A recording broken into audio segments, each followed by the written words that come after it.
बिस्मिल्लाहिर्रहमानिर्रहीम।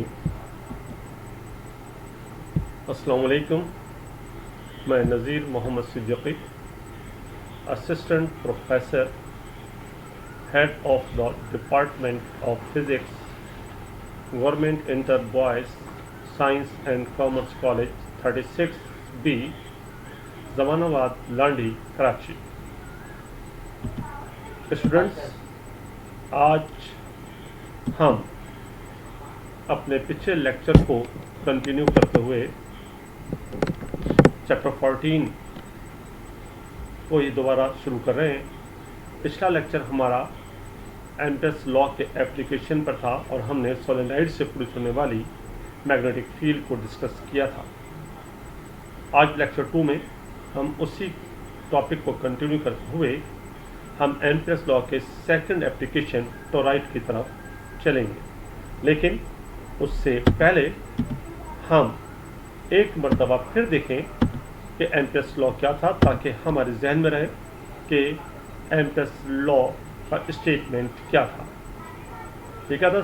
सम of all dot product of B bar and delta L bar from 1 to n is equal to mu naught times of total current. यानी किसी भी current carrying करने के cross जो circular magnetic field होती है, इस डिफरेंट पॉइंट पर इस मैग्नेटिक फील्ड बी और स्मॉल लेंथ डेल्टा एल के दरमियान डॉट प्रोडक्ट को कैलकुलेट करके सम अप किया जाए तो ये सम अप हमेशा mu naught times of total current के बराबर होगा। Delta L is a very small length of this circular length and it is a so small, इतनी स्मॉल कि हम ये कह सकते हैं कि ये इस बी के क्या है, पैरेलल, क्योंकि ये भी स्ट्रेट लाइन, ये भी स्ट्रेट लाइन, तो इनका दरमियान जो एंगल है वो क्या होगा, 0 होगा। ठीक बेटे, तो ये हमारे पास स्टेटमेंट था एम्पेयर्स लॉ का। जब हमने इसे अप्लाई किया सोलेनॉइड पर तो हमें याद होना चाहिए कि सोलेनॉइड क्या था, एक कॉइल जिसे हमने एक हॉलो पाइप के ऊपर एक वायर को लपेट कर हासिल किया था, और जब इसमें से करंट गुजरा और पास हुआ करंट तो इससे एक मैग्नेटिक फील्ड जनरेट हुई और उसकी वैल्यू हमारे पास क्या थी, B equal to mu naught N I. इस इक्वेशन में ये जो स्मॉल n है ये नंबर ऑफ टर्न्स को शो कर रहा है, लेकिन कौन से number of turns? On unit length of the solenoid. अब इसको हम कैसे कैलकुलेट करते हैं कि small n is equal to capital N upon capital L। अब यहाँ पे कैपिटल N क्या है, कैपिटल N क्या है और कैपिटल L क्या होता है? Small n number of turns on unit length of solenoid, capital N total number of turns of on solenoid and capital L is the total length of the solenoid. ये काम हम पिछले lecture में कर चुके हैं और उम्मीद है आप सबको समझ में आया होगा, और आप लोगों को बहुत बहुत शुक्रिया, सब लोगों ने बहुत पसंद किया उस लेक्चर को और खासे अच्छे कमेंट्स भी दिए आपने। इसके अलावा किसी के ज़हन में कुछ सवाल हो तो ज़रूर कीजिएगा। स्टूडेंट्स ने फोटोइलेक्ट्रिक इफेक्ट के लिए मुझसे कहा था, तो लेकिन पहले हम टोरॉइड को मुकम्मल करते हैं और इसके बाद इंशाल्लाह अगला लेक्चर हम फोटोइलेक्ट्रिक इफेक्ट में रखेंगे। ठीक है जी, आइए। सेकंड एप्लीकेशन क्या है? Magnetic field due to toroid. अब सोलेनॉइड और टोरॉइड में क्या फ़र्क है? दोनों ही कॉइल हैं। देखिए, अगर हम देखें क्या लिख रहा है यहाँ पे, toroid is shaped like a solenoid. तो टोरॉइड भी असल में सोलेनॉइड ही की तरह होता है, लेकिन चेंज क्या है, bent into a circular shape. लेकिन उस सोलेनॉइड को हम एक सर्कुलर शेप में बेंड कर देते हैं, such as to close itself into a loop like structure. देखिए, ये सोलेनॉइड था, ठीक, हमने नंबर ऑफ टर्न्स थे जिसमें वायर टर्न्स हैं मुख्तलिफ इक्वल स्पेस हैं, खासे क्लोज। हमने जब इसके दोनों सिरे आपस से मिलाए, यानी इन दोनों एंड्स को मिला दिया, तो ये सर्कुलर शेप में कन्वर्ट हो गया। इस शेप में, इस हालत को हम सोलेनॉइड कह रहे थे, अब इस शेप को हम क्या कह रहे हैं, टोरॉइड। बस में आ रही बात? तमाम का तमाम ये जो टर्न्स हैं, एंड टर्न्स इस पर मौजूद हैं, और सोलेनॉइड की सर्कुलर शेप को हम टोरॉइड का नाम दे रहे हैं। यानी अगर इसकी लेंथ को हम कैपिटल L से शो कर रहे हैं, number of turns capital N है, तो यही एल इस फॉर्म में करंट होने के बाद क्या बन जाएगा 2πr, क्योंकि ये एल जो है ये सरकमफेरेंस ऑफ द टोराइड हो जाएगा। बात क्लियर बेटा, कोई मुश्किल? ठीक, आइए आगे बढ़ते हैं। ये सोलेनाइड नजर आपको, इसको सर्कुलर शेप में ले लिया तो क्या बन गया टोराइड। डिफरेंस समझ में आया? ये सोलेनाइड था, इसको सर्कुलर शेप में टोराइड, ये सोलेनाइड की शेप है और ये टोराइड। तो सोलेनाइड और टोराइड एक ही चीज है, सिर्फ शेप का फर्क है। बात क्लियर हुई सबके? सोलेनाइड और ये टोराइड। ओके, अब आइए यहाँ पर दो टोराइड हमने यहाँ शो किए, एक जैसी बात है, लेकिन दोनों में फ़र्क क्या है कि इसके टर्न्स के दरमियान कोई मीडियम मौजूद नहीं है, इसमें एयर या हम कह दें फ्री स्पेस मौजूद है, और यहाँ पर कोई सॉफ्ट आयरन कोर या कोई भी मीडियम इसके अंदर मौजूद है। तो इन दोनों में जो फ़र्क होगा वो परमेबिलिटी का फ़र्क होगा। ठीक है जी, यहाँ हम म्यू नॉट यूज़ करेंगे, यहाँ हम म्यू यूज़ करेंगे, और म्यू की वैल्यू म्यू नॉट से ज़्यादा होती है। ठीक है जी, अब आइए अगर हम इसके दोनों सिरों को बैटरी से कनेक्ट करें तो इसके एक हिस्से से करंट गुजरेगा और इस तरह से घूमता हुआ इस हिस्से से करंट क्या हो जाएगा, बाहर आ जाएगा। ठीक है, और इस तरह से इसके जरिए एक मैग्नेटिक फील्ड जनरेट होगी। अगर हम देखें तो इस टोराइड के अतराफ तीन हिस्से बन रहे, एक हिस्सा ये बन रहा है ना, हम कह रहे हैं सेंटर ऑफ द टोराइड, और एक हिस्सा ये बन रहा है आउटसाइड द टोराइड, और तीसरा हिस्सा जो है वो इनके इनसाइड यानी जो टर्न्स है इनके अंदर भी एक एरिया मौजूद है, ये भी एक स्पेस मौजूद है, यहाँ भी बी की वैल्यू हो सकती है। तो बी की वैल्यू ये सेंटर ऑफ द टोराइड आ गया, आउटसाइड द टोराइड आ गया, और ये तीसरा हिस्सा ये था। ये इस चीज़ को हम आगे मजीद देखते हैं। देखिए पहले तो ये कि जब करंट गुजरेगा तो फील्ड किस तरह से प्रोड्यूस होगी, ये देखिए ज़रा आप, इस चीज़ को हम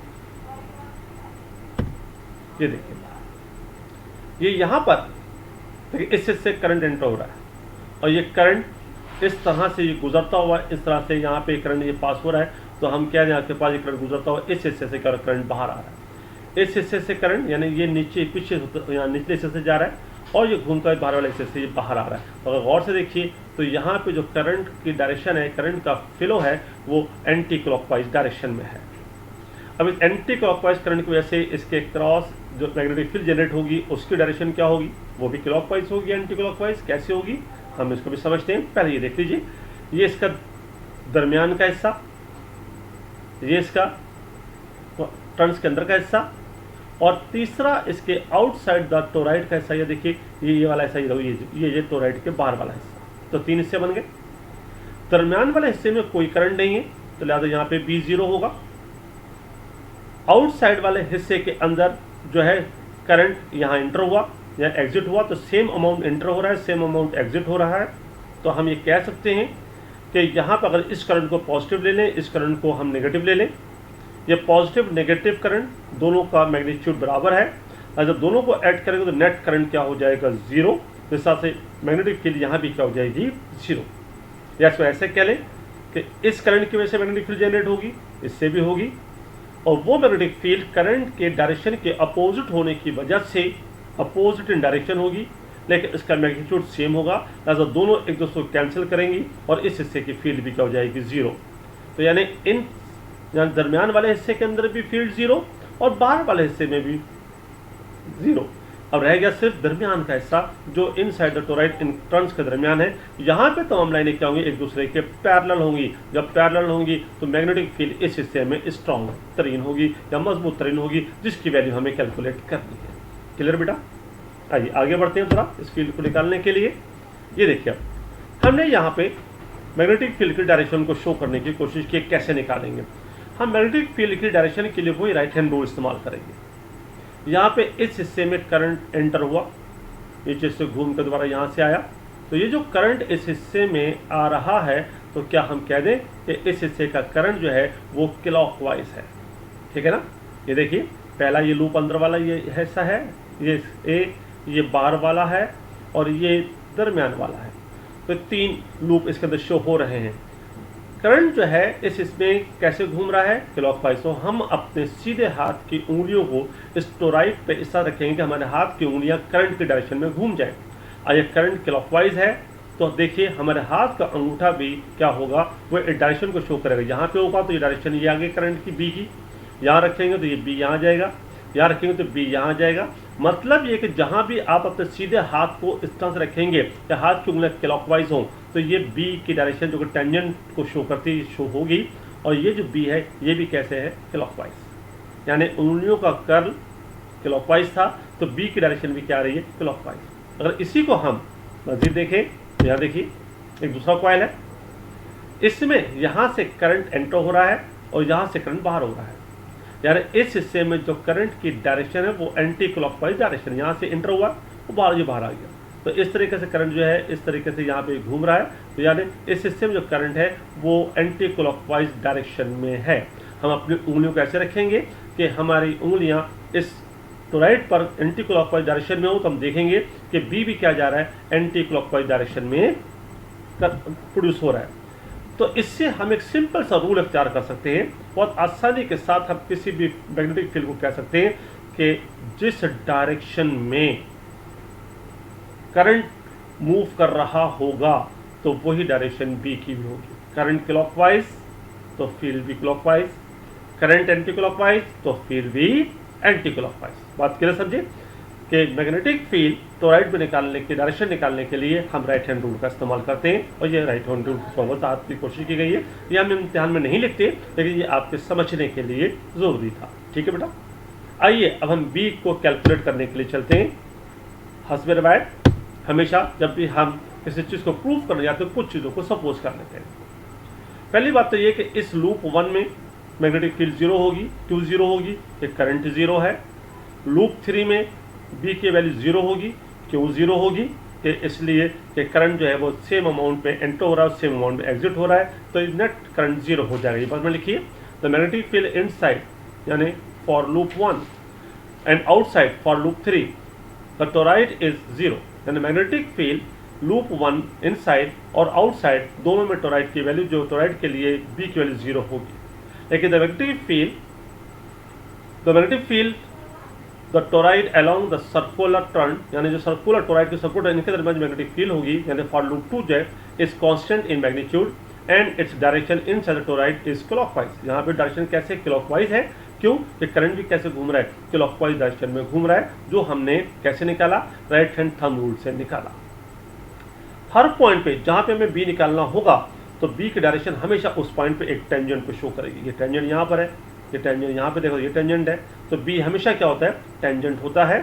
अब अगर हम इस पूरे सर्कुलर लूप को छोटे छोटे पार्ट्स में तोड़ दें, यानी हर पार्ट की लेंथ डेल्टा एल हो और डेल्टा इज टू स्मॉल, इतना स्मॉल कि अप्रॉक्सीमेटली स्ट्रेट लाइन, तो हम कह दें कि डेल्टा एल और बी दोनों एक दूसरे के पैरेलल हो जाएंगे और इनके दरमियान एंगल हमेशा क्या हो जाएगा, 0। आइए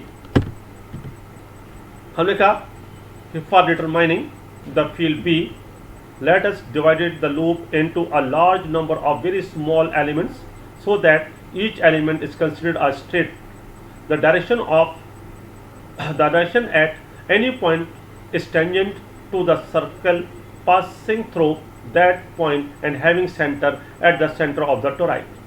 By symmetry is constant everywhere along the loop and its direction is parallel each of the elementary length such that the sum of all dot product of n is given by।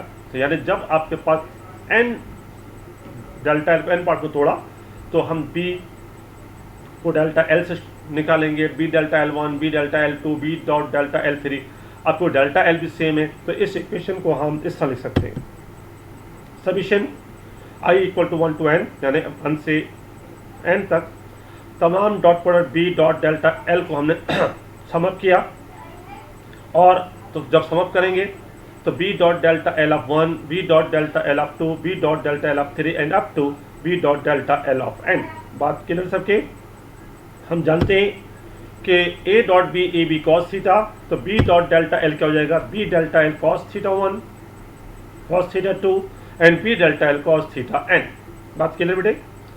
अब जब यहाँ हमने theta 1 देखा, theta 2 देखा, theta n देखा, तो ये तमाम एंगल हर पॉइंट पे क्या होंगे, 0।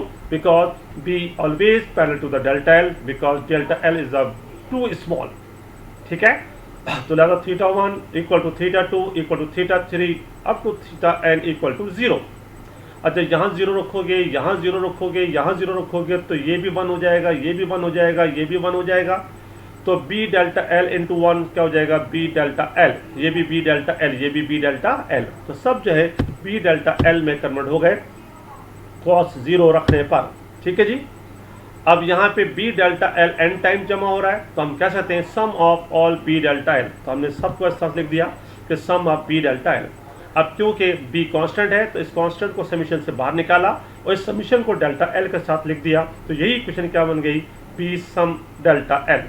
अब समीशन डेल्टा L ये सर्कुलर लूप के छोटे छोटे हिस्से थे, जब आप सबको आपने जमा कर लिया तो ये टोटल सर्कुलर लेंथ आ जाएगी और टोटल सर्कुलर लेंथ को हम कहते हैं सरकमफेरेंस। ठीक है, तो आइए देखिए, हमने कहा where summation delta L is the circumference of the toroidal coil. If r is the radius of the toroid, then we can write summation delta L equal to 2 pi r। आप जो summation delta L को जब हमने ऊपर वाले equation में, जो ऊपर वाली इक्वेशन हमारे पास थी, ये क्या थी, ये वाली इक्वेशन, तो यानी b के साथ समीशन डेल्टा L को पुट करेंगे तो ये पूरा डॉट प्रोडक्ट बराबर हो जाएगा कि इसके b इसकी जगह पर आ जाएगा 2 pi r और ये इक्वेशन हमारे पास क्या बन जाएगी, ये इक्वेशन बन गई, देखिए summation b dot delta L equal to b 2 pi r। ठीक, ये हमारे पास हमने टोटल डॉट प्रोडक्ट कैलकुलेट किया by using definition of dot product. Now we use Ampere circuital law.